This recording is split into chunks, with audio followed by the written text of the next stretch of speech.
ప్రభు అయిన యేసుక్రీస్తునందు ప్రియులైన దేవుని బిడ్డలందరికీ కూడా ప్రభుదిన ఉదయకాల శుభములు తెలియచేస్తున్నాను.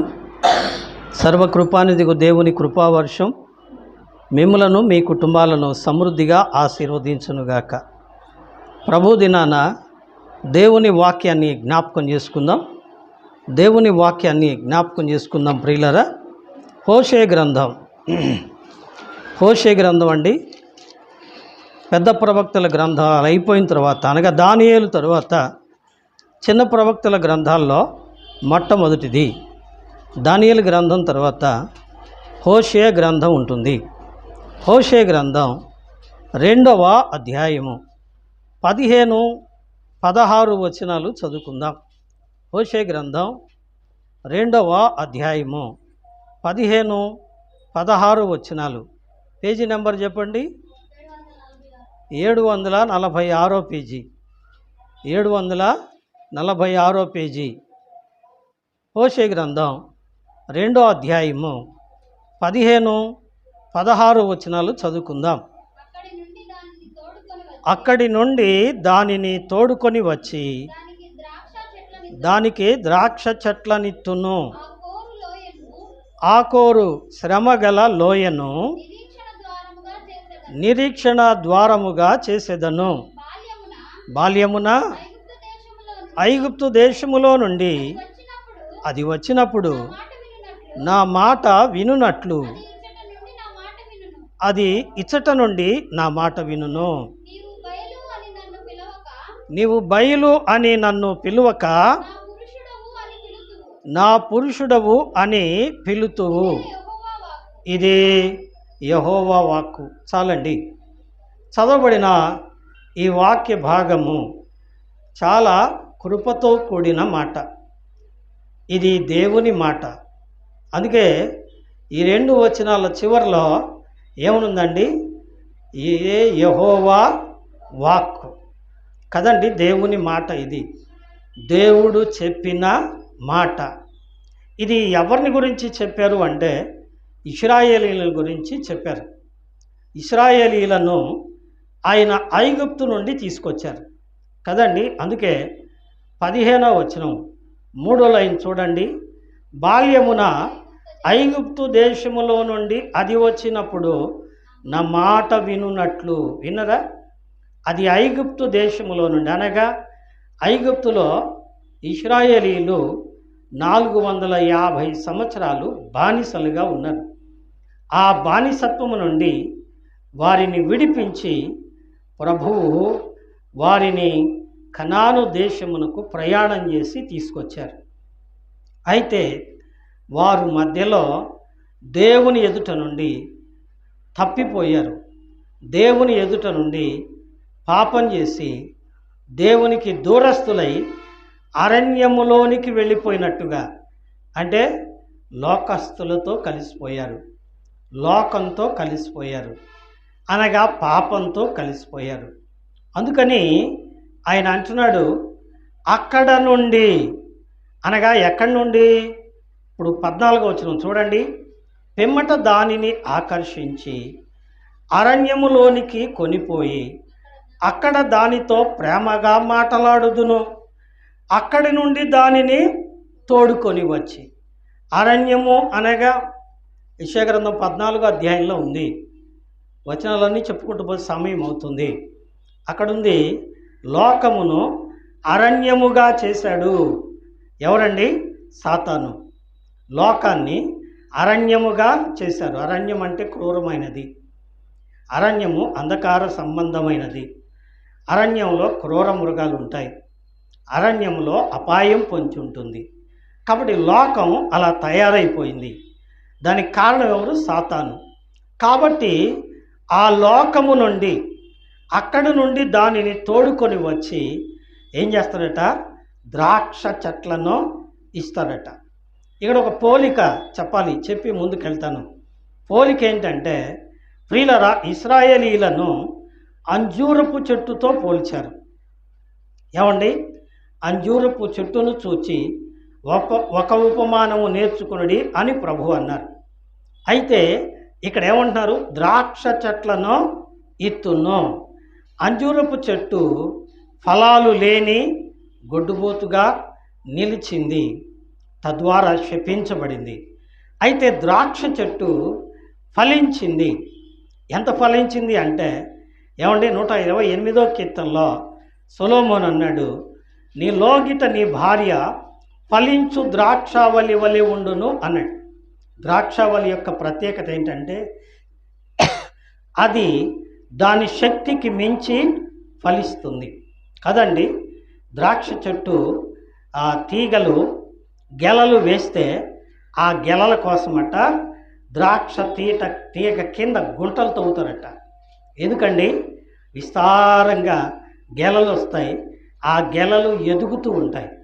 అది తీగే, కానీ దాని శక్తికి మించి కాయలు కాస్తుంది. నిజమే. కాబట్టి ఈ ద్రాక్ష చెట్టు ప్రియులారా, ద్రాక్ష తీగ ఇశ్రాయేలీలకే సూచనగా పాత నిబంధనలో చెప్పారు, యెషయా గ్రంథం 5వ అధ్యాయంలో. కానీ ఆ ద్రాక్ష క్రొత్త నిబంధనలో క్రీస్తు ప్రభువారికి సూచనగా ఉంది.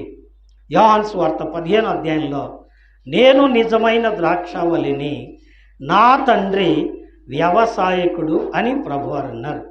కాబట్టి ద్రాక్ష చెట్టుగా ఉండాల్సిన ఇశ్రాయేలీలు ప్రభు కొరకు ఫలించకుండా పాడైపోయారు.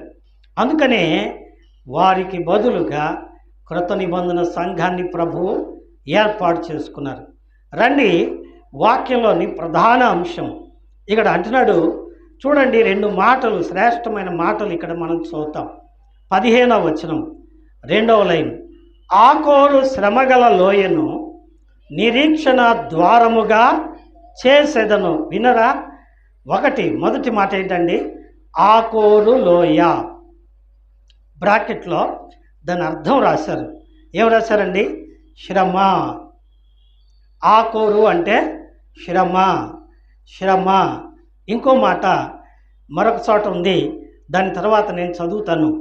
ఆకోరు లోయ ఎలా మారుస్తాడట దేవుడు? శ్రమగల లోయను నిరీక్షణ ద్వారముగా మారుస్తాడట. ఏంటి వీటి అర్థాలు? ఈ అర్థములో మనం నేర్చుకునే పరమార్థం ఏంటి? ఈ విషయాలను మనం కొద్ది నిమిషాలు ధ్యానం చేసుకుందాం. రండి, ఆకోరు లోయను గురించి మనము పరిశుద్ధ గ్రంథంలో చదువుతాం. ఎక్కడ చదువుతాం? చూడండి, దేవుని వాక్యంలో నుంచి యెహోషువ గ్రంథం. ప్రియులారా, యెహోషువ గ్రంథం అండి 7వ అధ్యాయము. యెహోషువ గ్రంథం 7వ అధ్యాయము 25, 26 వచనాలు, చిట్ట చివరి వచనాలు. అప్పుడు యెహోషువ, నీవేళ మమ్మను బాధపరిచితివి, నేడు యెహోవా నిన్ను బాధపరచును అనగా ఇశ్రాయేలీయులందరూ వానిని రాళ్లతో చావగొట్టిరి. వారిని రాళ్లతో కొట్టిన తరువాత అగ్ని చేత కాల్చి వారి మీద రాళ్లను పెద్ద కుప్పగా వేసి అది నేటి వరకు ఉన్నది. అప్పుడు యెహోవా కోపోద్రేకము నిండిన వాడై మళ్ళు కొనెను, కోపోద్రేకము విడిచిన వాడై మళ్ళు కొనెను. అందుచేత నేటి వరకు ఆ చోటుకి ఆకోరు లోయ అని పేరు. ఆకోరు లోయ అంటే ఫుట్నోట్లో కింద ఏముందండి? బాధలోయ. ఇందాకేమో శ్రమగల లోయ అని చదివాం, ఇప్పుడేమో బాధలోయ అన్నాడు. శ్రమ, బాధ కదండి. ఎవరికి శ్రమ, ఎవరికి దుఃఖం? ఈ మాట పరిశుద్ధ గ్రంథంలోంచి తప్పక మనం చదవాలి. చూడండి, సామెతల గ్రంథం 23వ అధ్యాయము. సామెతల గ్రంథం అండి 23వ అధ్యాయము 29 నుండి చదువుదాం 30 వరకు. ఎవరికి శ్రమ, ఎవరికి దుఃఖము, ఎవరికి జగడములు, ఎవరికి చింత, ఎవరికి హేతువు లేని గాయములు, ఎవరికి మంద్ర దృష్టి, ద్రాక్షరసముతో పొద్దుపుచ్చువారికే కదా. కలిపిన ద్రాక్షారసము రుచి చూచు చేరువారికే కదా. చాలు. ఏమండి, శ్రమ ఎవరికి? ఏమండి, ఇక్కడ అంటున్నాడు సొలొమోన్ అంటున్నాడు, ద్రాక్షారసము పుచ్చుకోవడానికి చేరుకునే వారికే కదా. అనగా దీని అర్థం ఏంటంటే, పాపం చేసే వారికి ఏముండదండి, నెమ్మది ఉండదు. పాపులకు నెమ్మది ఉండదు. పాపం చేసే వారికి సంతోషం ఉండదు. ఇక్కడ ఆకోరు లోయలో జరిగిన పాపం ఏంటంటే, సమయాన్ని బట్టి క్లుప్తంగా చెప్తాను, దయతో ఆలకించండి. మనం యెహోషువ కాలాన్ని గురించి ధ్యానం చేస్తున్నాం. యెహోషువ ఆ 7వ అధ్యాయంలో మొదటి భాగంలో మనం చదివితే 4-5 వచనాలు, ప్రియులారా, జనులట అంటే యెహోషువతో ఉన్న ఇశ్రాయేలు సైన్యము హాయి అనే పట్టణం మీదకి యుద్ధానికి వెళ్ళారట. ఆ దినాల్లో వారు ఆ ఐగుప్తు నుండి బయలుదేరి కనానుకు వెళుతున్న మధ్యలో ఆయా ప్రదేశాల్లో ఉన్న రాజ్యాలను గెలుచుకుంటూ వెళుతున్నారు. వెళుతూ ఉండే సమయంలో మార్గంలో హాయి అనే పట్టణము అడ్డొచ్చింది. హాయి పట్టణం మీదకి వెళ్ళారు. యుద్ధానికి వెళ్ళి యుద్ధం చేసినప్పుడట ఏం జరిగింది చూడండి, 4-5 వచనాలు. కాబట్టి జనులలో ఇంచుమించు 3000 మంది అక్కడికి వెళ్ళిరి, కానీ వారి హాయి వారి ఎదుట నిలవలేకపోయిరి. అప్పుడు హాయి వారు వారిలో 36 మనుషులను హతము చేసిరి. వినరా, ఇశ్రాయేలీలు యుద్ధానికి వెళ్ళినప్పుడట ఇశ్రాయేలీలు హాయి పట్టణస్థుల మీద నిలవలేకపోయారట. హాయి పట్టణస్థులు ఇశ్రాయేలీలు పట్టుకొని 36 మందిని చంపేశారట. ఏమండి, వాళ్ళు రధికులు అన్నారు. అటువంటి సమయంలో ఇక్కడ వాక్యంలో ప్రియులారా చూడండి, 7వ అధ్యాయము 11వ వచనం, యెహోషువ నేల మీద పడి దేవుని మందసం ఎదుట మోకరించి ఏడ్చి ప్రార్థన చేస్తున్నట్ట. ఏమని ప్రార్థన చేస్తున్నాడు? ప్రభువా, యెరికో పట్టణం మీదకి వెళ్ళాం. యెరికో పెద్ద పట్టణం. యెరికో పట్టణపు జనులు చాలామంది. అంతేకాదు, యెరికో పట్టణము ప్రాకారము గోడలు కలిగినది. ఏమండి, ఆ ప్రాకారం ఎంత గొప్పదంటే ఆ ప్రాకారం మీద ఒక హైవే ఉంది. ఉదాహరణ మీకు అర్థం కావాలంటే, చైనా వాల్ ఉంది. చైనా వాల్ మీద వెహికల్స్ తిరుగుతాయి కదండి, యాజ్ యూజువల్. అదేవిధంగా ప్రియులరా, ఆ గోడ మీద 2 రథాలు ఒకేసారి ప్రయాణం చేస్తాయట. అంత గొప్ప గోడ ఆ పట్టణం చుట్టూ ఉంది. అయితే ఆ పట్టణం మీదకి ఇశ్రాయేలీలు యుద్ధానికి వెళ్ళినప్పుడట వాళ్ళు ఒక కత్తి వేయలేదు, ఒక బాణం వేయలేదు, బలం ఉపయోగించలేదు. వారు ఏం చేశారంటే మందసం భుజాన పెట్టుకొని యెహోవా దయాళుడు, ఆయనకు స్తోత్రము కలుగునుగా కానీ పాటలు పాడారు అంతే. వాళ్ళు పాడుతూ ఉండగా ఏం జరిగిందండి, యెరికో పట్టణముల గోడలు వాటంతటవే కూలిపోయినాయి. పట్టణాన్ని గెలిచారు, పట్టణాన్ని పట్టుకున్నారు, పట్టణంలో ఉన్న వాళ్ళందరినీ చంపేశారు. కానీ హాయి పట్టణస్థులు వారిలో కనీసం 10వ వంతు కూడా ఉండరు. అయితే హాయి పట్టణం మీద వీళ్ళు ఓడిపోయారు. 36 మంది చనిపోయారు. ఏం కారణమయ్యా అంటే చూడండి, 11వ వచనం, యెహోషువ గ్రంథం 7వ అధ్యాయము 11వ వచనం, ఇశ్రాయేలీయులు పాపము చేసి ఉన్నారు, నేను వారితో చేసిన నిబంధనను వారు మీరి ఉన్నారు. శపితమైన దానిని కొంత తీసుకొని దొంగిలి బొంకి తమ సామానులో దానిని ఉంచుకున్నారు. వినరా, దేవుడు అంటున్నాడు, ఇశ్రాయేలీయులు ఏం చేశారట? పాపం చేశారు. ఏం పాపం? నా ఆజ్ఞను వారు మీరారు. ఏం ఆజ్ఞ అంటే దేవుడు చెప్పాడు, మీరు యెరికో పట్టణానికి వెళ్ళేటప్పుడు బాణాలు తీసుకోవద్దు, ఈటెలు తీసుకోవద్దు. మరేం చేయాలి? బాగా వస్త్రాలు ధరించుకొని, తాళాలు తీసుకొని, వాయిద్యాలు తీసుకొని ప్రభువును స్తుతిస్తూ పట్టణం చుట్టూ తిరగండి. మందసాన్ని భుజాన పెట్టుకొని తిరగండి. 7 మార్లు ప్రభువును స్తుతించిన తర్వాత గోడలు వాటంతటవే కోలతాయి అని చెప్పాడు. అలాగే జరిగింది.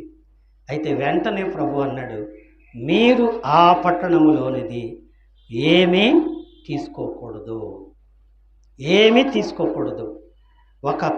ఒక చిన్న పుల్లైనా తీసుకోకూడదు, ఒక మేక పిల్లైనా తీసుకోకూడదు.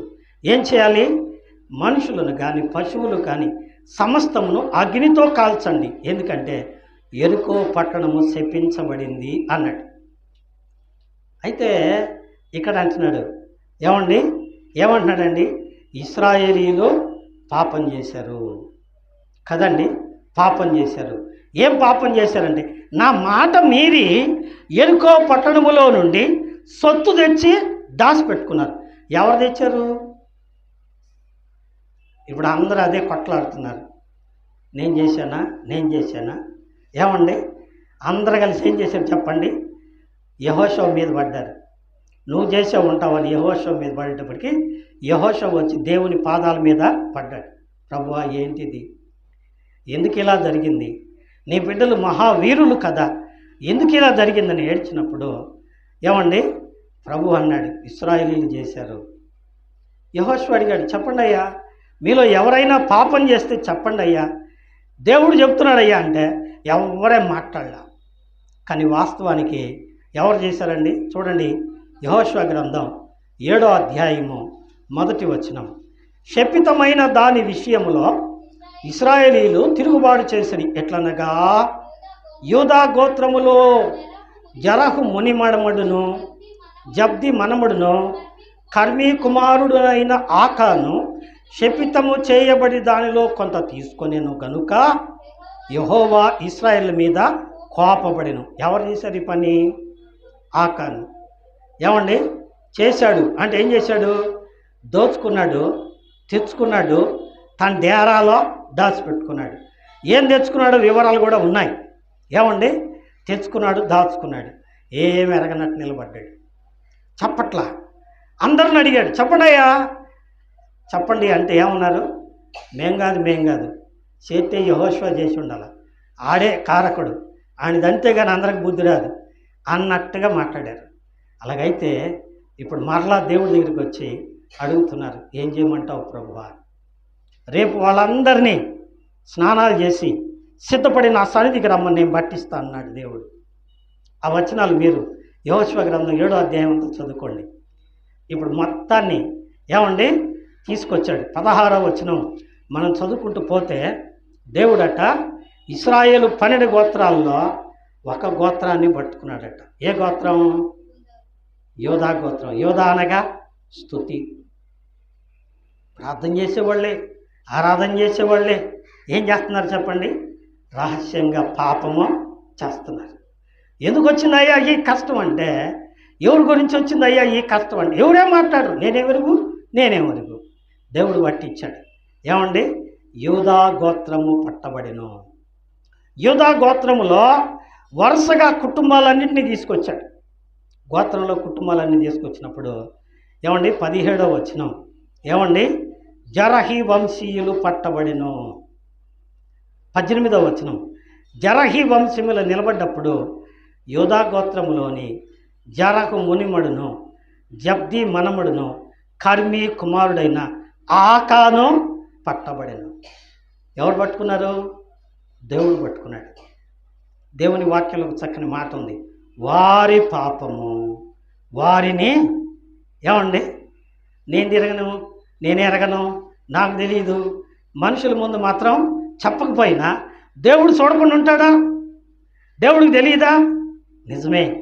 స్నేహితుడా, సోదరి, దేవుని వాక్యంలో ఉంది సామెతల గ్రంథంలో, అతిక్రమములు దాచిపెట్టువాడు వర్ధిల్లడు, వాటిని ఒప్పుకొని విడిచిపెట్టువాడు కనికరించబడతాడు. ఏమి ఎరగనట్టు ఉంచున్నాడు. దేవుడు పట్టుకున్నాడు, ఇదిగో ఈతను అన్నాడు. ఇప్పుడు యెహోషువ అంటున్నాడు, కుమారుడా, ఎంత ప్రేమగా పిలుస్తున్నాడో చూడండి. 19వ వచనం యెహోషువ ఆకానుతో, నా కుమారుడా ఏమంటున్నాడు? ఎంత ప్రేమ! దైవజనుడు ప్రేమ ఎంత గొప్పదో చూసారా? ఎంత దుర్మార్గుడినైనా ప్రేమించే ప్రేమ దైవజనుడి ప్రేమ. ఎంత ప్రేమించినా వ్యతిరేకించే ప్రేమ ఇశ్రాయేలీల ప్రేమ కదండి. ఏం ఎరగనట్టు నుంచున్న ఆకాను దేవుడు బట్టిగానే అన్నాడు, చెప్పయ్యా ఏం చేసావు చెప్పయ్యా, దేవుడు నీ పేరే చెప్పాడు అంటే అప్పుడు అన్నాడు, నా డేరా మధ్య ఉన్నాయి 21వ వచనం, దోపుడు సొమ్ములో ఒక మంచి షీనారు పై వస్త్రమును 200 తులముల వెండిని 50 తులముల ఎత్తుగల బంగారపు కమ్మిని నేను చూచి వాటిని ఆశించి తీసుకుంటుని, అదిగో నా డేరా మధ్య ఆ భూమిలో దాచిపెట్టపో. తెచ్చుకోండి. తప్పు చేసిన వాడికి భయం ఉందా? తప్పు చేసింది ఒక్కడు, సావు వచ్చింది ఎంతమందికి అండి? 36 మందికి. 36 మంది చచ్చిపోయారు. ఎందుకు చనిపోయారు? ఒక్కడి పాపం. దేవుని బిడ్డలారా, భయమునుంది పాపము చేయకుడి. ముఖ్యంగా యూదా గోత్రములో యూదా అనగా స్తుతి, దేవుని నమ్ముకొని ఆరాధించే వారిలో పాపం ఉంటే ఏమై చెప్పండి, కుటుంబం అంతటికి శాపం వస్తుంది. కాబట్టి గమనించండి దేవుని వాక్యంలో. ఇప్పుడు ఆకాన్ని పట్టుకున్నప్పుడు ఆకాన్ ఏం చేశాడండి? తీసుకున్న నా డేరా మధ్య ఉన్నాయి తీసుకుపోండి అన్నాడు. కానీ నేను పాపం చేశాను, దేవుని ఎదుట నేను దుర్మార్గుణ్ణి, నా పాపాన్ని నేను ఒప్పుకొని విడిచిపెడుతున్నాను అనే మాట ఎక్కడైనా రాశారా? ఇక్కడ లేదు. అందుకే అతిక్రమములు దాచిపెట్టువాడు వర్ధిల్లడు. అందుకనే వెళ్ళారు, డేరాలో తవ్వేటప్పటికి షీనారు వస్త్రం బయటపడింది, వెండి బయటపడింది, బంగారము బయటపడింది. ఇక ఆ కింద వచనాలు మనం ఇందాక చదివాం కదండి. ఏం చదివాము?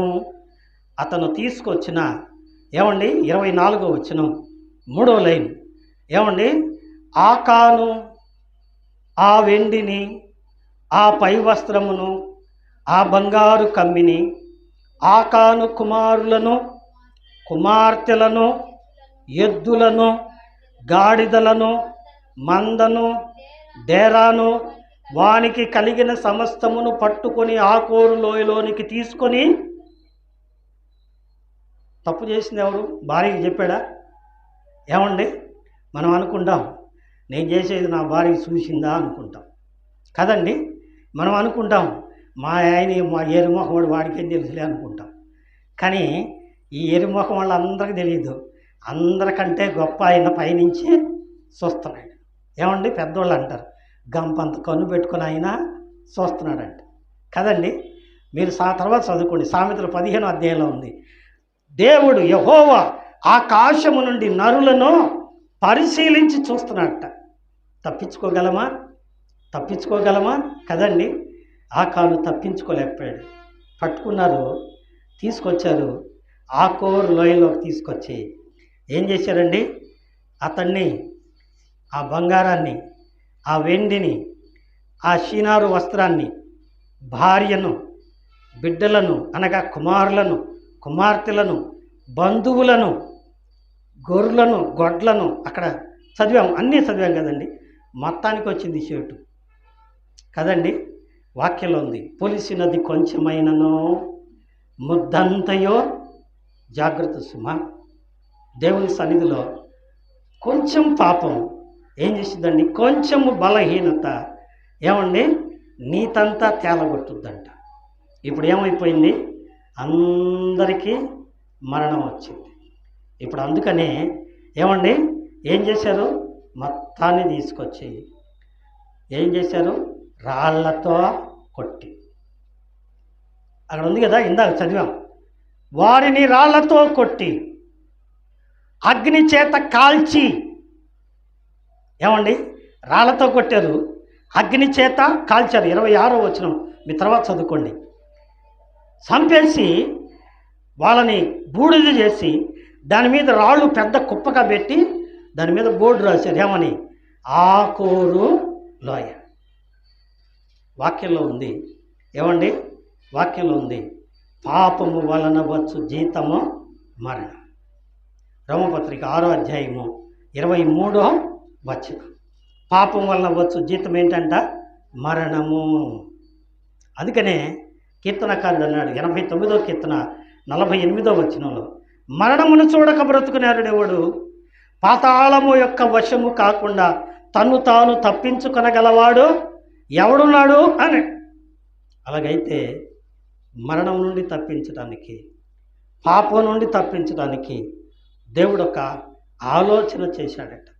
ఎందుకంటే కన్న తండ్రి గనక, సృష్టించుకున్న పిత కాబట్టి తన యొక్క కన్న పేగు ఏం చెప్తుందండి?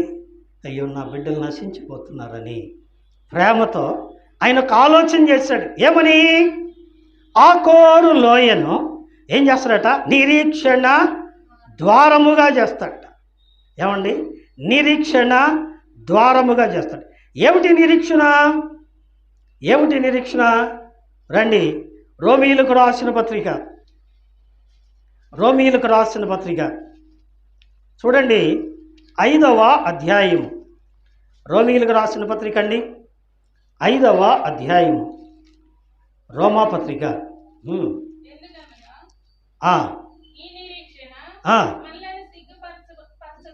ఈ నిరీక్షణ మనలను సిగ్గుపరచదు. ఈ నిరీక్షణ ఏమిటి? మన నిరీక్షణ, మన నిరీక్షణ ఏంటి? రండి, ఫిలిప్పీలకు రాసిన పత్రిక, ఫిలిప్పీలకు రాసిన పత్రిక అండి, ఫిలిప్పీ పత్రిక, ఫిలిప్పీలకు రాసిన పత్రిక 2వ అధ్యాయం కదా. ఫిలిప్పీలకు రాసిన పత్రిక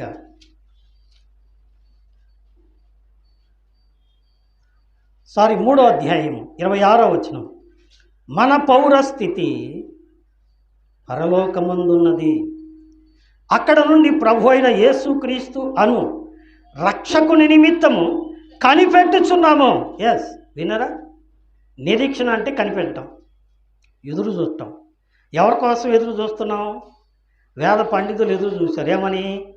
ఒక్క ప్రార్థన చేశారు. పాపోహం పాప సంభవ పాపకర్మాణం కృపయా దేవా శరణాగత వత్సల. పాపులమయ్యా, పాపంలోనే పుడుతున్నాం, పాపంలో జీవిస్తున్నాం, పాపులుగానే నశించిపోతున్నాం, మాకు శరణమయ్యా. ఏమండి? అందుకనే వేదంలో ఉంది, సర్వ పాపోపహరణం రక్తప్రోక్షణం అవశ్యం. సర్వ పాపం పరిహరించబడాలి అంటే ఏం చేయాలంట? రక్తము చిందించబడాలి.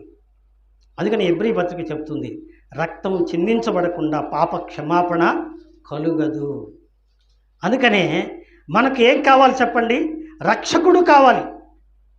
ఆ రక్షకుడు వస్తే ఆ నిరీక్షణ మనకు మోక్షం ఇస్తుంది కదండి. ఇప్పుడు రండి, ఎఫెసీయులకు రాసిన పత్రిక 2వ అధ్యాయం, ఎఫెసీయులకు రాసిన పత్రిక 2వ అధ్యాయం.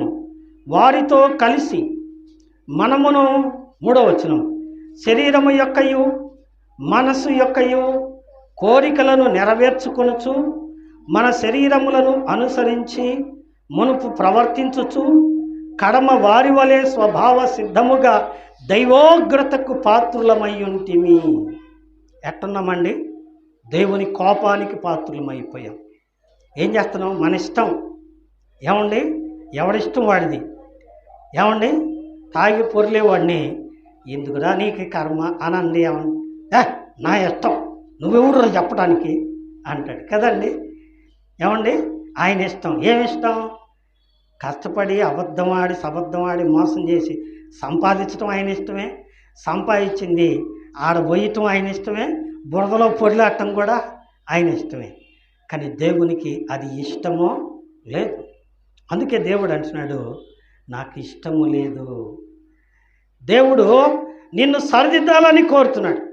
అందుకని ఏం చేశాడంటే చూడండి, 4వ వచనం, అయినను దేవుడు కరుణాసంపన్నుడై ఉండి మనము మన అపరాధముల చేత చచ్చిన వారమై ఉండినప్పుడు సైతము మన ఎడల చూపిన తన మహాప్రేమ చేత మనలను క్రీస్తుతో కూడా బ్రతికించెను.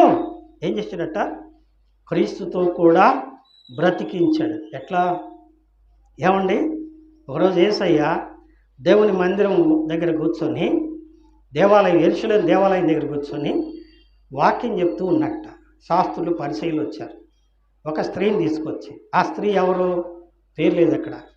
వ్యభిచారమందు పట్టబడిన స్త్రీ తీసుకొచ్చి అన్నారు, బోధకుడా, ఈమె వ్యభిచారము చేయుచుండగా పట్టబడింది.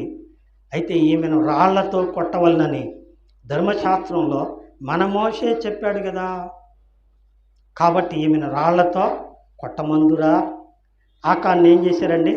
రాళ్లతో కొట్టారు. ఏమండి? అయితే ప్రభువారు ఏమన్నాడండి? రాళ్లతో కొట్టి చంపటం శాస్త్ర ప్రకారం ఖచ్చితమే. ఎందుకంటే తప్పు చేసినోడు శిక్షింపబడక తప్పదు, శిక్ష ఉండాలి. అయితే శిక్ష ఎవరయ్యాలి? ఎన్నడూ పాపము చెయ్యని వాడెవడో వాడు రాయే చంపండి అన్నాడు. పాపం చేయనోడు ఎవడు? ఏమండి? ఏ భేదం లేదు, అందరూ పాపం చేసి దేవుడు అనుగ్రహించు మహిమను పొందలేకపోతున్నారు. రోమా 3:23. కానీ అందరూ పాపులే. జన్మతా జాయతే శూద్ర, జన్మముతో మానవుడు పాపిగా పుడుతున్నాడు. కానీ పాపంలో ఉన్న మనుషుడు మరొక పాపిని శిక్షించడానికి అర్హుడా? కాదు కదా. అలాగైతే పాపము లేనివాడు శిక్షించాలి. అయితే ఆయన శిక్షించాడా? ఏమండి? ప్రభువారు వాళ్ళందరితో ఆ మాట అని నేల మీద రాసుకుంటున్నాడట. వాళ్ళందరూ వెళ్ళిపోయారు. నా పాపాలు రాస్తున్నాడు, నా పాపాలు రాస్తున్నాడు.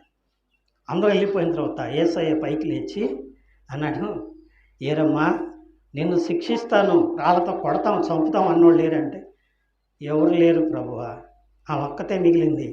యేసయ్య ఒక్కడే నిలబడ్డాడు. ఇప్పుడు యేసయ్య అన్నాడు, కొట్టాల్సింది నేనే, ఇక నీ సంగతి చూడు అన్నాడా అండి? అనలేదు. ఏమన్నాడు? నేను నిన్ను శిక్షింప అర్హత కలిగిన వాడయ్యుండి కూడా ప్రభు ఏమన్నాడండి? నేను నిన్ను శిక్షింపను. మరి ఈ పాపికి పాప పరిహారం ఎలా రావాలి? ఏమండి? ఆ శిక్ష చెప్పండి, తాను భరించాడు. ఏమండి? ఆ శిక్ష తాను భరించాడు. ఏమండి? 2 వచనాలు. మొదటిగా పేతురు రాసిన మొదటి పత్రిక 2వ అధ్యాయము 22వ వాక్యం. పేతురు రాసిన మొదటి పత్రిక 2వ అధ్యాయము 22, 23 విందాం. చదువు. ఆయన పాపం చేయలేదు. చదువు.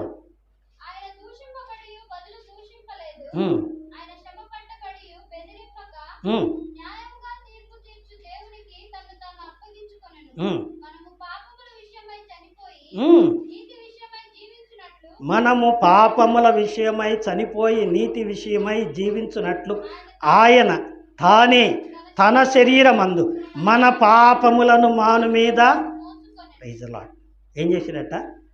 శిక్షించలేదు, కానీ ఆ శిక్ష తన మీద వేసుకున్నాడు. అదే నిరీక్షణ ద్వారం. ప్రభువారు అన్నారు యోహాను సువార్త 14వ అధ్యాయంలో, ఏమండి? నేనే మార్గమును. మార్గం అంటే ద్వారము, ద్వారం అంటే గేట్. ఏమండి? ప్రవేశ ద్వారం. ఎక్కడికి? తండ్రి యొద్దకు వెళ్ళడానికి నేనే ద్వారం. ఆ నిరీక్షణ ద్వారము ఎవరు చెప్పండి? యేసయ్య.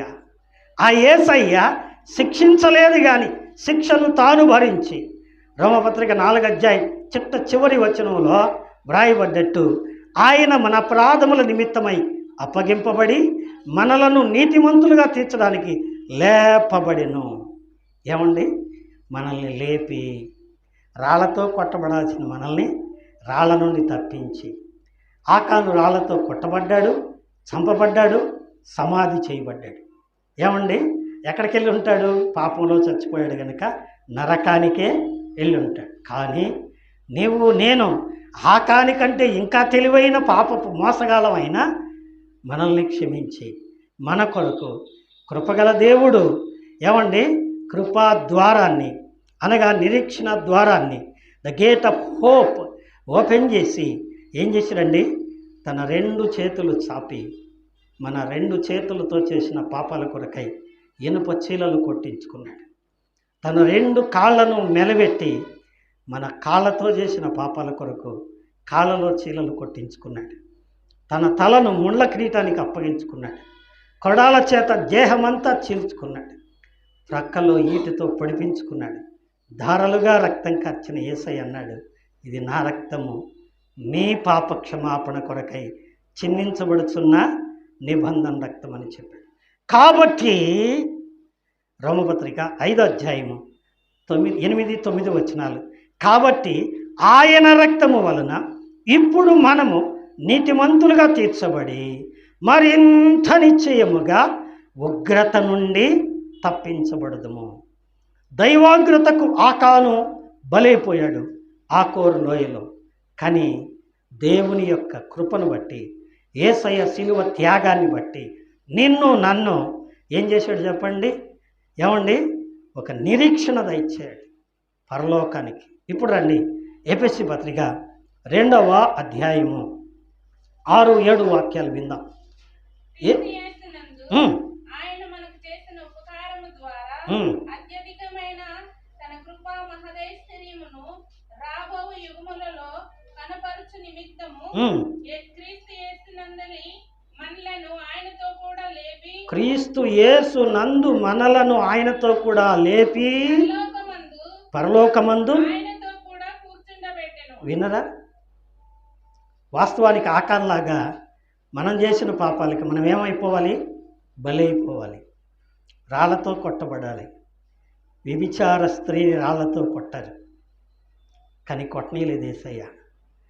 నిన్ను నన్ను కూడా ఆ శిక్షకు బలి చేయలేదు యేసయ్య. శిక్ష నుండి తప్పించి ఏమండి? పరలోకానికి వారసులనుగా చేశాడు. ఏం చేశాడంట? పరలోకమందు కూర్చుండబెట్టెను. ఇదేంటి చెప్పండి? ఏమండి? ఏమండి? This is the hope. ఇదే నిరీక్షణ. ఏమండి? ఇప్పుడు దశలోనికి రాసిన పత్రిక 1 దశలోనికి రాసిన పత్రిక 4వ అధ్యాయము ఏమండి? చివరి వచనం, కాగా సదాకాలము. ఏమండి? అక్కడ ఉంది 17వ వచనం చివరి లైన్, కాగా మనము సదాకాలము ఆయనతో కూడా ప్రభువుతో కూడా ఉందుము. వినరా? మనము సదాకాలము ఎక్కడుంటామంట? ఆకాని ఎక్కడున్నాడు? ఆకోరు లోయలో ఉన్నాడు. ఆకోరు లోయలో సమాధి అయిపోయాడు. కానీ నిన్ను నన్ను ఏం చేశాడండి? పరలోకానికి వారసులుగా చేశారు. తన కుమారులుగా కుమార్తెలుగా అంగీకరించాడు. తన రాజ్యంలో ఉంచాడు. మన పాపాలన్నీ సిలువలో క్షమించాడు. మన పాపాల కొరకు క్రయధనముగా తన ప్రాణాన్ని చిందించారు. తన రక్తాన్ని చిందించి మనల్ని క్షమించాడు. అయితే మనం ఇంకా పాపులమై ఉందుమా? మనం ఇంకనూ పాపులమై ఉందుమా?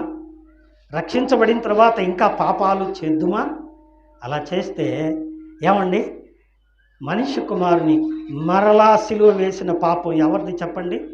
మనిషి కుమారుని. ఆ ఫోన్ పక్కన పెట్టయ్యా, ఫోన్ పక్కన పెట్టి కింద పెట్టేసి త్వరగా కింద పెట్టు, సరి కూర్చో. ప్రియులారా, మనిషి కుమారుని మారు మనసు పొందిన తర్వాత, బాప్తిసం పొందిన తర్వాత, రక్షింపబడ్డ తర్వాత కూడా మరలా పాపం చేస్తే ఏంటంట? మనిషి కుమారుని అనగా యేసు ప్రభువును సిలువ వేసినంత పాపం కదండి. అలాగొందుమా? లేదు. ఆ ప్రేమగల ప్రభువుకు కృతజ్ఞత కలిగి జీవించుట కొరకై ప్రభు మనకు సహాయపడును గాక. దేవుడి కొద్ది మాటలు మన వినికిడిలో ఆశీర్వదించును గాక. ఆమేన్.